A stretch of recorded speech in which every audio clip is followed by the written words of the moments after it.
చాలామంది ఇంట్లో అంటే పావురాలు గూళ్ళు కట్టుకొని పిల్లలు పెట్టడం, లేదంటే తేనె పట్టులు రావడం ఇలా జరుగుతుంటాయి కదా సార్. అంటే దాన్ని మనం ఏదైనా లక్కీలా అనుకోవాలా? లేకపోతే మనకేమైనా బ్యాడ్ ఏదైనా జరుగుతుందని ఏమన్నా మనం మీ మనసు ఎట్లా అనుకుంటే అట్లా.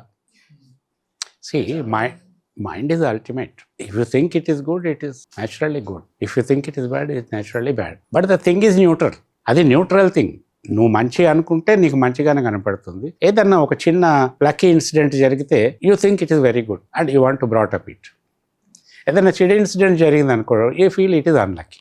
వెంటనే వాటన్నిటిని తీసి పారేయటం. ఇవన్నీ అది న్యాచురల్గా అవి న్యూట్రల్ థింగ్స్, కానీ అవి ఇచ్చే హామ్ను అవి ఇస్తాయి. పావురాలు ఉన్నాయి, అవి అక్కడంతా షిట్ అయ్యటము ఇదంతా ఉంటుంది. You have to clean it. వాటిని క్లీన్ చేసినా కూడా వాటి రెక్కల్లో ఉండేటటువంటి బ్యాక్టీరియా చాలా డెడ్లీ బ్యాక్టీరియా ఉంది. అవి రెక్కలు ఆడిస్తుండటం ఆ చుట్టూ గాలిలో వ్యాపించిపోతుంది. అది that you have to inhale, శ్వాసించాలి. దానివల్ల కొన్ని డిసీజెస్ వస్తాయి. That is not good. Practically తేనె తుట్టు ఉంది. తేనె తుట్టు అవి తేనెటీగలు చాలా ఫ్రెండ్లీ. అవి అవన్నీ హామ్ చేయవు అన్లెస్ యూ హామ్ దెమ్. వాటిని ముట్టుకున్నా వాటిని ఏమన్నా చేస్తేనే అవి మీదికి వస్తాయి, లేకపోతే అస్సలు పట్టించుకోవు.